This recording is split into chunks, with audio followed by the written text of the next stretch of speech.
함께 읽으신 말씀 로마서 12장 1절에서 2절 말씀을 가지고 영적 예배라는 제목으로 말씀을 전하도록 하겠습니다. 우리 로마서를 함께 보고 있는데요. 로마서 1장에서 11장까지는 교리적인 부분들을 다루고 있고 로마서 12장에서 16장까지는 실천적인 적용 부분들을 다루고 있습니다. 우리가 오늘 12장 함께 읽었는데요. 1절, 2절 읽었는데요. 로마서에서 사도 바울은 아주 중요한 신학적인 주제들을 다루고 있습니다. 사도 바울이 어떻게 예수님의 사도가 되었는지, 또 그리고 모든 인류는 죄 아래 있다는 것, 그리고 예수 그리스도가 우리의 구원자로 오셨다는 것, 예수 그리스도를 믿을 때 우리가 의롭다함을 받고 하나님의 자녀가 된다는 것, 하나님의 사랑을 받고 하나님의 구원을 받은 성도들은 결코 이 세상에서 실족하지 않고 이 세상에서 버림받지 않고 하나님의 사랑 속에서 영원한 구원의 확신을 가질 수 있다라고 하는 것, 이 모든 것들이 우리 구원의 교리로 로마서에 기록이 되어 있습니다. 자, 로마서 12장 이하에서는 그 구원의 교리들이 우리 성도들의 삶 속에 어떻게 적용되는가 하는 것들이 기록이 되어 있습니다. 여러분들이 지난주 추수감사절을 보내면서 집에서 아마 우리 주부들이, 어머니들이 아내들이 맛있는 음식을 많이 만드셨을 거예요. 자, 그러면 멀리 있는 자녀들이 와서 그걸 맛있게 먹어주면 얼마나 좋아요. 그런데 음식을 많이 맛있게 만들었는데 음식을 먹지 않으면 얼마나 서운합니까? 부모님도 마음이 기쁘지 않고 아이들도 음식을 먹지 않으니까 별 유익이 없는 것이죠. 자, 우리 신앙생활도 마찬가지입니다. 하나님께서 우리를 위해서 이 좋은 신학적인 여러 가지 그 교리들을 다 우리를 위해서 준비를 해주셨는데 우리가 이 구원의 이 교리를 우리의 삶 속에 우리가 적용하고 우리의 삶 속에서 실제로 우리 가운데서 역사할 때 구원의 놀라운 역사를 우리가 체험할 수 있게 되는 것이죠. 많은 사람들이 신앙에 대해서 질문을 합니다. 참된 진짜 신앙생활의 모습은 무엇일까? 정말 우리가 그리스도인으로서 어떻게 살아야 될까? 그런 질문들을 많이 합니다. 로마서 12장 1절에 보게 되면 너희 몸을 하나님이 기뻐하시는 거룩한 산 제물로 드리라. 그러니까 구약의 제사와 신약의 예배는 차이가 있습니다. 구약에서 제사는 어떻게 드립니까? 동물들을 죽여서 동물들을 태워서 동물로 제사를 드려요. 죽은 동물로 제사를 드리는 것이 구약시대의 제사입니다. 신약시대의 제사, 신약시대의 예배는 무엇입니까? 신약시대의 예배는 오늘 본문에 있는 것처럼 너희 몸을 드리라. 우리 성도들, 우리 사람들의 몸을 가지고 우리 사람들의 몸을 어떻게 드립니까? 산 제물로 드리라. Living sacrifice. 살아있는, 죽은 동물이 아니고 살아있는 사람들의 삶을 통해서 하나님께 제사를 드려라. 하나님께 예배를 드려라. 라고 하는 것이죠. 우리가 신앙생활 할 때 마치 구약시대처럼 구약시대의 동물을 죽여서 하나님 앞에 드리는 것처럼 마치 우리의 삶을 아무런 삶의 적용도 없고 삶의 실천도 없고 아무런 움직임이 없는 그런 죽은 제사를 드릴 수도 있어요. 그러나 신약의 제사는 죽은 제사가 아닙니다. 신약의 제사는 살아있는 제사예요. 신약의 제사는 살아있는 사람이 자신의 삶으로 하나님께 예배를 드리는 것입니다. 사랑하는 성도 여러분, 오늘 우리가 함께 성찬식에 참여하면서 우리가 떡을 먹고 잔을 마셨는데 이 떡을 먹고 잔을 마시는 것은 무엇입니까? 예수 그리스도의 십자가의 그 보혈을 우리가 기억하고 예수 그리스도의 그 몸을 우리가 기억하는 것이죠. 우리가 먹는 것은 떡이고 우리가 먹는 것은 포도주지만 우리의 마음속에는 예수님께서 함께 살아계시고 영적으로 우리와 함께 교통하고 계시는 줄로 믿습니다. 매일매일의 삶 속에서 예수님이 우리 안에 살아계시고 우리가 성령님의 인도하심을 받고 하나님의 기쁘신 뜻을 따라 살아갈 때 이것이 진정한 신앙생활, 성도의 삶이 된다라고 하는 것입니다. 로마서 12장 2절에 보게 되면 너희는 이 세대를 본받지 말라라고 되어 있습니다. 세상을 본받지 말라. 세상에 무엇입니까? 세상에 죄악들을 본받지 말라. 여기서 말씀하고 있는 이 세대라고 하는 것은 공중의 권세를 잡은 사탄 마귀가 영적으로 다스리고 있는 이 세상, 죄악된 세상을 말하고 있는 거예요. 세상의 죄악의 문화를 본받지 말라. 우리가 일주일에 하루는 교회에 와서 예배를 드리지만 어떻습니까? 예배 끝나면 다시 세상으로 나가죠. 월요일부터 토요일까지 세상에서 살다가 일주일 하루 주일날 잠깐 와서 예배드리고 또 다시 세상으로 가요. 우리가 세상에 있는 것들을 보면 볼수록 우리는 거기에 마음의 미혹을 받고 거기에 끌려가죠. 할 수만 있으면 우리가 세상을 바라보지 않고 우리가 주님을 바라보고 살 수 있기를 주님의 이름으로 축원합니다. 에덴 동산에서도 보면 하와가 왜 유혹을 받았습니까? 하나님이 주신 것들이 있었는데 하나님이 주신 것들을 보지 못하고 하나님이 금하신 것을 보고 있다가 유혹을 받은 거예요. 사랑하는 성도 여러분, 우리가 이 세상을 살아가는 가운데도 하나님이 우리에게 주신 것들이 있습니다. 주신 것들이 많이 있어요. 주신 것들을 가지고 우리가 감사하며 주신 그 은혜를 기억할 수 있는 저와 여러분들 될 수 있기를 주님의 이름으로 축원합니다. 그런데 우리는 마음속에 사탄 마귀가 어떤 유혹을 합니까? 하나님이 우리에게 주시지 않은 것을 자꾸 보게 만들고 그것을 갈망하게 만들고 그것을 원하게 만들어요. 결국은 거기에 손을 뻗어서 그것을 잡도록 그걸 먹도록 만드는 것이 마귀의 유혹이죠.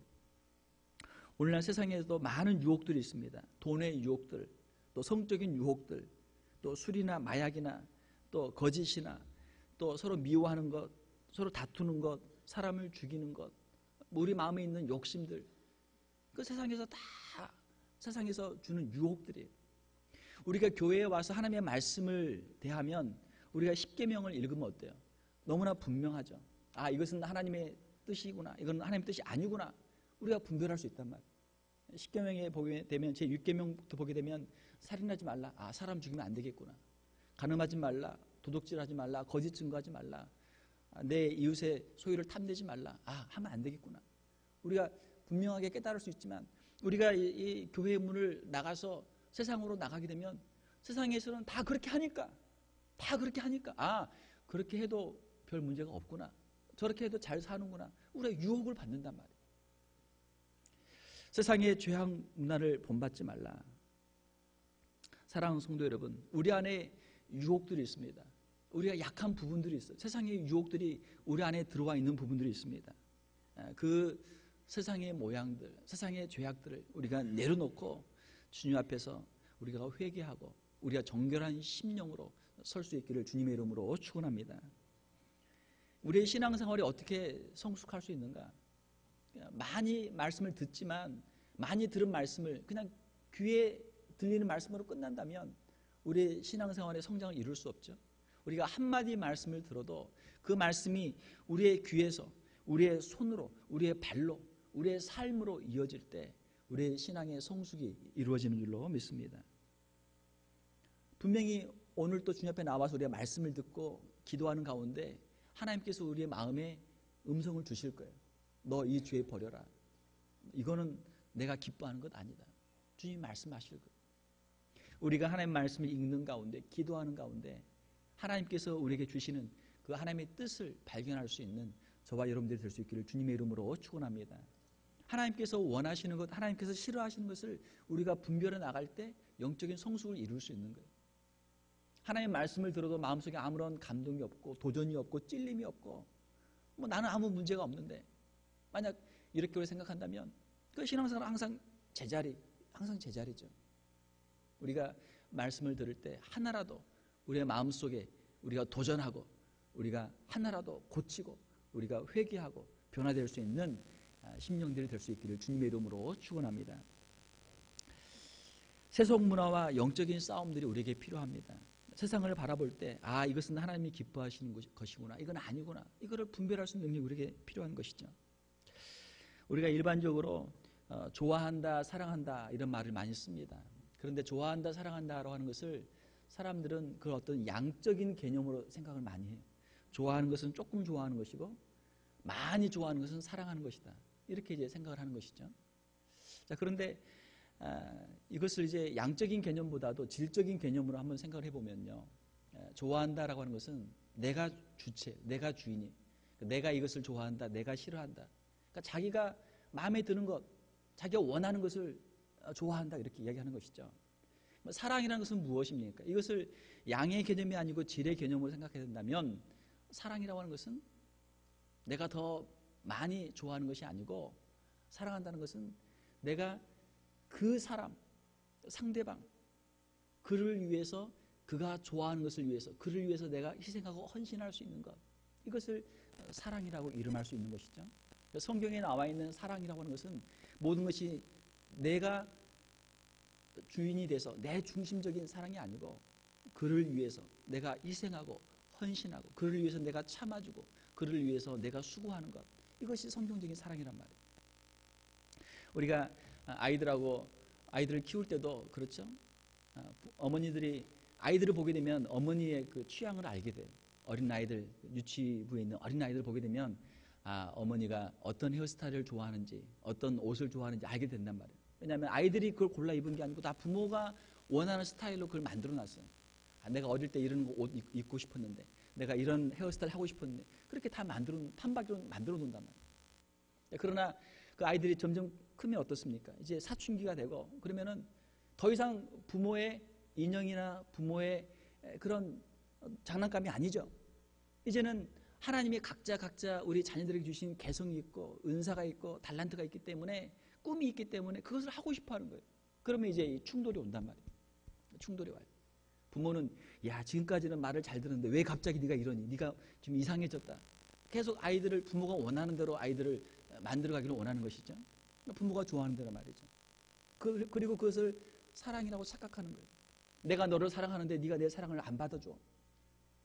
마치 짝사랑하는 사람처럼, 마치 스토커처럼, 내가 너를 좋아하는데 왜 너는 나를 안 좋아해? 내가 너를 사랑하는데 왜 너는 나를 안 사랑해? 그리고 이제 미워하는 거야. 네가 내 사랑을 안 받아줘? 그래, 그럼 나 너 이제부터 미워할래. 그리고 그 미워하는 걸 사랑이라고 한단 말이에요. 사랑이 미움으로 변했다. 그건 아니죠. 사랑하면 계속 사랑해야 되고, 계속 그 사람을 위해서 자신이 희생하고 헌신해야 진정한 사랑이 되는 것이죠. 세상에서의 문화라고 하는 것은 모든 것이 다 자기 중심이고, 자기를 사랑하는 것, 자기를 위해서 모든 것을 다 희생시키는 것, 이것이 세상의 문화란 말이에요. 하나님의 도성이라고 하는 책을 보게 되면 어거스틴은 세상에는 두 가지의 사랑이 있다.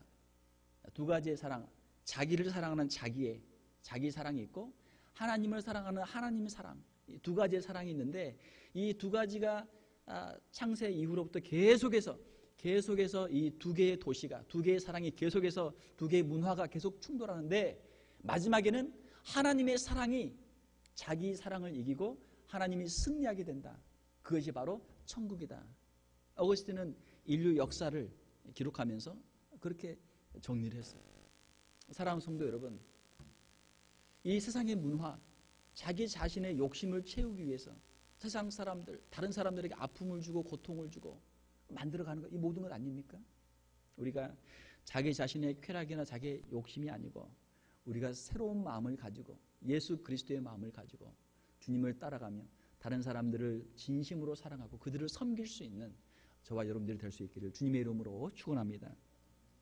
로마서 12장 2절을 보게 되면, 오직 마음을 새롭게 함으로 변화를 받아. 마음을 새롭게 해서 변화를 받아라. 세상의 문화 속에서, 세상의 관점에서, 세상의 방법대로 살지 말고 변화를 받아라. 마음을 새롭게 할 때 이러한 변화가 가능하다. 여기서 이 마음은 무엇입니까? 이 마음은 예수 그리스도의 마음이죠. 예수 그리스도의 마음은 무엇입니까? 예수 그리스도의 마음은 십자가죠. 십자가. 하늘의 영광을 버리시고 자기를 비우시고 이 땅에 오셔서 겸손하고, 또 우리 죄인들을 위해서 자신을 십자가에서 희생하시는, 물과 피를 쏟으시고 몸이 찢기시고 우리의 죄를 대신하여 고난을 당하시는 주님의 십자가, 이것이 주님의 마음인 줄로 믿습니다. 우리가 오늘 성찬에 참여하면서 잔을 마시고 떡을 먹었습니다. 이것은 무엇입니까? 주님, 우리가 죄인입니다. 내가 죄인입니다. 주님이 나를 위해서 피를 흘리셨고 나를 위해서 주님이 찢기셨습니다. 주님의 십자가를 내가 의지합니다. 이 죄인을 받아 주시옵소서. 고백하는 것이 성찬의 의미죠. 사랑하는 성도 여러분, 우리가 신앙생활을 오래 하면 오래 할수록 자신의 의를 세우는 것이 아니고, 내가 얼마나 뿌리 깊은 죄인인가, 예수 그리스도의 십자가가 얼마나 큰 것인가, 예수 그리스도의 십자가를 더 깊이 알아가고 그 은혜 가운데 더 깊이 잠길 수 있는 저와 여러분들이 될 수 있기를 주님의 이름으로 축원합니다. 새로운 사람이 어떻게 가능합니까? 예수 그리스도를 믿으면 새로운 사람이 됩니다. 예수 그리스도 안에 있으면 새로운 사람이 됩니다. 예수님을 만나게 될 때 새로운 인생이 시작되는 것입니다. 고린도후서 5장 17절에 보게 되면 그런즉 누구든지 그리스도 안에 있으면 새로운 피조물이라. 이전 것은 지나갔으니 보라 새 것이 되었도다. 이제는 내가 예수 그리스도 안에서 예수님의 그 사랑을 내가 감격하고 예수 그리스도의 그 은혜를 내가 의지하고 이제는 예수님의 제자로 내가 살기를 원합니다. 이것이 세례와 성찬의 의미죠. 사람들에게는 이 정체성이라는 것이 중요합니다. 아이덴티티가 중요합니다. 내가 누군가를 알아야 그 일을 할 수 있는 거예요. 한국의 유명한 프로그램 가운데 나는 가수다. 왜? 사람들이 나를 가수로 인정을 안 해줬는데 나는 가수다. 그러니까 나는 노래를 하는 사람이다. 내 노래를 들어라. 이게 나는 가수다. 그런 프로그램의 취지 아닙니까? 우리 성도들은 무엇입니까? 세상에서 우리가 여러 가지로 자기를 규정할 수가 있어요. 그러나 가장 중요한 것은 나는 예수 그리스도를 구주로 영접한 사람입니다. 나는 예수 그리스도를 믿는 사람입니다. 이것이 우리 성도들의 가장 본질적인 우리의 고백이 되어야 될 줄 믿습니다. 한번 따라서 봅시다. 나는 예수 그리스도를 믿는 사람입니다.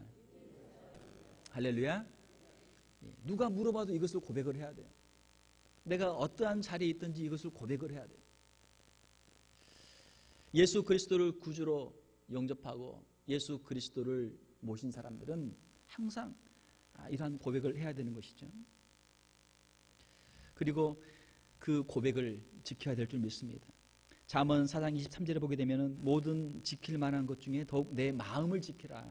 생명의 근원이 이에서 남이니라. 보물들이 많아요. 보물들이 많습니다. 도둑이 들어오면 우리가 얼른 도둑이 가져가지 못하도록 금고에 어디에 또 숨겨야 할 것들이 많습니다. 악한 사탄 마귀는 무엇을 빼앗아 갑니까? 우리의 마음을 빼앗아 가요. 악한 사탄 마귀는 우리의 마음을 빼앗아 가요. 어떤 마음을 빼앗아 갑니까? 은혜 받은 마음, 예수 그리스도를 구주로 고백하는 마음, 주님이 주신 마음, 주님이 주신 사랑의 마음, 주님이 주신 은혜의 마음을 빼앗아 간단 말이에요. 왜 우리가 성찬식을 합니까? 저희 교회는 현재 1년에 2번씩 우리가 부활절 다음, 그 다음에 추수감사절 다음에 2번씩 우리가 성찬식을 하고 있는데 성찬식의 그 의미는 무엇입니까? Remember me. 예수님을 기억한다. 나를 기억하라. 나를 기념하라. 주님이 말씀하신 거 아니에요? 왜? 우리는 자꾸 잊어버려요. 내가 왜 신앙생활을 하는지, 주님이 나를 위해서 무엇을 하셨는지 자꾸 우리는 그걸 잊어버려요.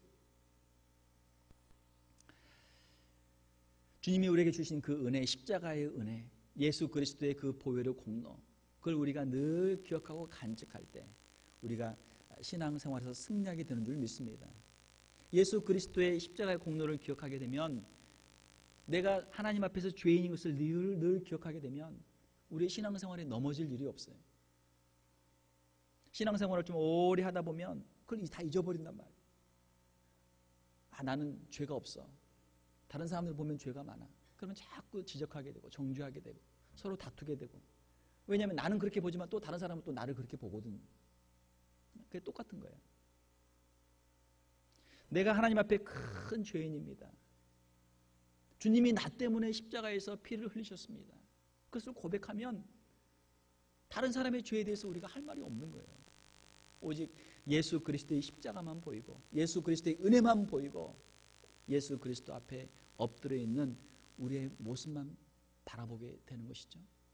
겸손한 심령, 엎드리는 심령은 다른 사람과 다툴 일이 없어요. 다른 사람과 싸울 일이 없어요.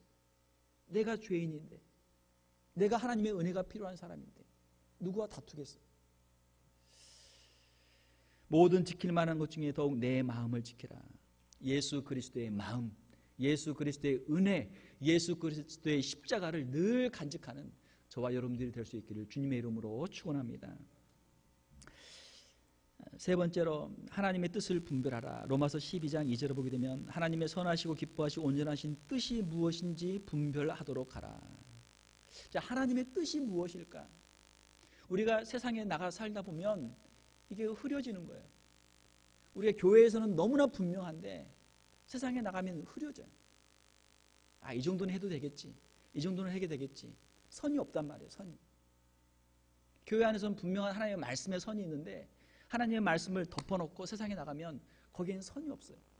모든 건 다 상대적이고 모든 것은 다 이 절대적인 법이 없으니까 그냥 한계가 점점 옅어지면서 어디까지 갑니까? 세상의 죄악이 어디까지 갑니까? 끝도 없이 가는 거예요. 끝도 없이. 분별력이 지혜죠. 분별력이 지혜입니다. 어떤 것이 선인지 어떤 것이 악인지를 분별하는 것이 지혜. 우리의 신앙생활 가운데서도 우리가 스스로 속을 때가 많습니다. 마치 우리가 좋아하는 것을 가지고 내가 사랑한다고 착각하는 것처럼 우리가 하는 일들을 우리가 합리화를 하고 정당화를 하고 이것을 우리가 포장을 많이 해요. 우리가 그때 질문을 해야 되는 것이죠. 정말 이것이 주님이 기뻐하시는 일인가? 주님을 위한 일인가? 내가 생각하는 것, 내가 행동하는 것, 내가 지금 하려고 하는 일들, 이것들이 정말 누구를 위한 일인가? 주님을 위한 일인가? 아니면 나를 위한 일인가? 이걸 우리가 한번 생각을 해봐야 되겠죠. 우리 주일학교 학생들이나 또 미국 사람들이 흔히 이제 팔찌나 이런 것들을 하고 다니는데 거기에 WWJD라는 글씨가 새겨져 있습니다. 이것은 What would Jesus do? 라고 하는 것의 약자예요. 예수님이라면 어떻게 하실까? 그런 뜻이죠. 자, 지금 이 상황에서 예수님이라면 어떻게 하실까? 한번 생각을 해보자는 거예요. 하나님의 뜻은 하나님의 말씀과 성령님의 인도하심으로 우리에게 다가옵니다. 매일 우리가 말씀을 묵상하고 매일 우리가 기도하면 하나님께서 하나님의 뜻을 우리에게 알려주세요. 저도 매일마다 새벽 예배를 하는데 새벽 예배를 하는 여러 가지 이유가 있습니다. 그 중에 하나는 제가 교회에 와서 새벽 예배를 드리면 내가 목사구나. 스스로 저의 어떤 정체성을 제가 확인하는 거예요. 저도 교회에 와서 설교할 때는 목사다 생각하지만 이 설교 끝나고 집에 가고 그냥 일주일 동안 그냥 교회 밖에서 돌아다니다 보면 그냥 똑같아요. 세상 사람과 똑같아요. 별 그냥 생각 없이 다 한단 말이에요. 교회에 나와서 새벽 예배 나와서 주님 앞에 나와 기도하며 엎드릴 때마다 그렇지 내가 목사지 생각이 번쩍번쩍 나는 거예요. 하나님의 말씀을 읽지 않고 하나님께 기도하지 않고는 내가 성도인가 내가 세상 사람인가 구별이 안 된단 말이에요. 하나님의 뜻을 어떻게 분별할 것인가? 하나님의 말씀을 묵상하고 하나님 앞에 나와 엎드려 기도하지 않고는 하나님의 뜻을 분별할 수 없는 것이죠. 제가 한국에서 군생활을 포병에서 했는데 제가 거기서 들은 이야기가 포탄은 절대로 한번 떨어진 자리에 다시 떨어지지 않는다. 제가 그 이야기를 들었어요. 무슨 말입니까? 포가 있는데 거기다 이제 장착을 해서 포를 한번 빵 쏘고 나면 이제 포탄은 날아가서 떨어지죠. 자, 그러면 그 포탄을 쏘고 난 이 대포는 어때요? 그 충격 때문에 그 반동 때문에 흔들린단 말이에요. 흔들려. 거기다 이제 움직이지 않도록 아주 굵은 못을 그냥 대못을 아주 큰 것들을 다 박아놨지만 한번 빵 쏘고 나면은 이게 흔들린단 말이에요. 흔들려. 그래서 거기다 다시 대포를 쏘면 어떻게 돼요? 그 자리에서 조금 더 멀리 가든지 조금 더 가까이 가든지 아니면 오른쪽으로 가든지 왼쪽으로 가든지 가지 똑같은 자리에 안 떨어진다. 옛날 6.25 때도 막 포탄이 이렇게 막 떨어질 때 어떻게 하면 사는가? 포탄이 떨어진 자리에 들어가면 산다. 그렇게 해서 산 분이 많았대요. 왜? 다시 그 자리는 안 떨어지니까. 한번 떨어진 자리에 안 떨어지고 그 옆으로 가니까 포탄이. 자, 우리의 인생도 우리가 똑같은 일을 우리가 반복해서 합니다. 오늘 예배드리고 내일 다시 또 직장에 나가고 가정에 가고 똑같은 일을 반복해요. 그러니까 반복하는 것 같지만 사실 똑같지가 않아요. 우리가 신앙생활을 처음 할 때는 큰 은혜와 감격 가운데 있었지만 점점 이 일이 반복되면 어때요? 점점 이것이 재미가 없고 그냥 감각이 없어지고 무감각해진단 말이에요. 처음과 다르죠? 다르단 말이에요. 그러니까 매 순간순간마다 다시 하나님의 은혜를 구하고 다시 하나님의 그 뜻을 구하지 않고는 우리가 반복적으로 일을 해서는 그 일이 하나님의 영광이나 하나님의 뜻이 되기보다는 나중에는 처음에 시작할 때는 하나님의 영광을 위해 했지만 나중에는 그것이 자신의 커리어가 될 수도 있고 자신의 경력이 될 수도 있고 자신이 하고 싶어서 할 수도 있고 자신의 의를 세우기 위해서 할 수도 있단 말이에요. 겉으로는 똑같은 구제를 하고 똑같은 봉사를 하지만 그의 마음이 하나님께 드려지지 않고 하나님이 원하신 일을 하지 않고 자신의 이름을 위해 자신의 영광을 위해 자신이 하고 싶어서 할 수도 있단 말이에요. 똑같은 일을 하더라도 하나님, 이 일을 하나님이 정말 기뻐하십니까? 제가 왜 이 일을 해야 합니까? 정말 이것이 주님의 뜻입니까? 이걸 우리가 기도를 해야 되겠죠. 하나님의 뜻을 찾아야 되겠죠. 매 순간 기도하는 것, 하나님의 뜻을 구하는 것입니다. 우리가 어떻게 신앙생활을 우리가 해나갈 수 있을까? 어떤 정해진 패턴을 가지고 정해진 모습을 가지고 우리가 반복적으로 할 수 없단 말이에요. 그것은 구약의 제사예요. 구약의 제사. 이미 죽어있는 동물을 가지고 제사를 드리는 거예요. 신약의 제사는 그게 아니죠. Living sacrifices. 너희는 살아있는 제물이다. 우리는 죽어있는 제물이 아니란 말이에요. 우리의 삶 속에서 매 순간순간 주님과 동행하면서 주님의 뜻을 묻고 하나님의 영광을 위해 살아가는 성도들이 돼야 되는 것이죠.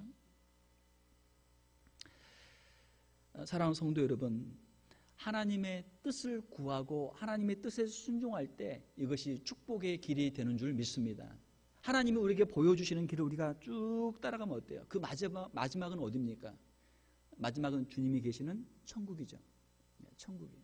주님의 길을 우리가 쭉 따라가면 그 마지막은 주님이 계시는 천국이 나오게 될 줄로 믿습니다. 그러니까 주님의 가신 길이 무엇입니까? 주님의 가신 길이 십자가예요. 십자가의 길이. 하나님의 뜻, 우리를 향하신 하나님의 뜻은 십자가의 길이에요. 그럼 많은 사람들이 십자가의 길을 원하지 않습니다. 왜? 세상 사람들은 십자가를 어리석게 생각하거든요. 왜 네가 손해봐야 돼? 왜 너 바보야? 왜 네가 십자가를 져? 세상 사람들은 십자가를 원하지 않는단 말이에요. 우리가 성찬에 참여하면서 주님의 그 살과 피를 기념할 때, 그걸 우리가 먹고 마실 때 주님의 십자가가 나를 살렸습니다. 나도 주님의 십자가를 지고 주님을 따라가겠습니다. 우리가 고백하는 것이죠. 우리가 고백하는 것이죠. 우리가 주님의 십자가를 지고 한 걸음 한 걸음 걸어갈 때 우리의 신앙의 성장과 성숙이 이루어질 줄 믿습니다. 주님의 십자가는 멀리 있고 나는 주님의 십자가와 멀어져 간다면 우리의 신앙은 성장할 수 없어요. 성숙할 수 없어요. 우리는 끝없이 세상의 문화 속에서 세상의 유혹을 받고 세상과 함께 넘어지고 우리는 계속 다람쥐 쳇바퀴 돌듯이 그 자리에서 반복할 수밖에 없는 거예요. 주님이 가신 길, 십자가의 길이 생명의 길이요. 그 길이 축복의 길인 줄 믿습니다. 그러니까 내가 좋아하는 것을 하는 것이 아니고 내가 하고 싶은 것을 하는 것이 아니고 주님이 원하시는 것, 주님이 하기를 원하시는 걸 하는 거예요.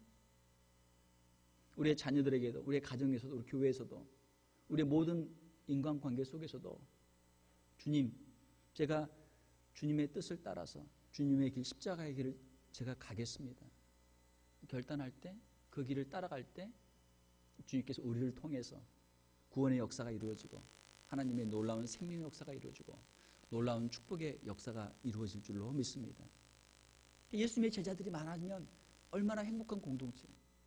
세상 사람들은 모여 사는 게 뭐예요? 누가 더 큰가? 누가 더 많이 가졌는가? 누가 더 힘이 센가? 서로 이게 뺏는 싸움 아니에요? 교회는 그런 것이 아니란 말이에요. 예수님 믿는 사람들이 모인 것은 그런 것이 아니란 말이에요. 우리는 예수 그리스도 앞에서 우리의 죄를 내려놓고 예수 그리스도의 그 은혜를 감사하고 예수 그리스도의 십자가를 따라가는 사람입니다.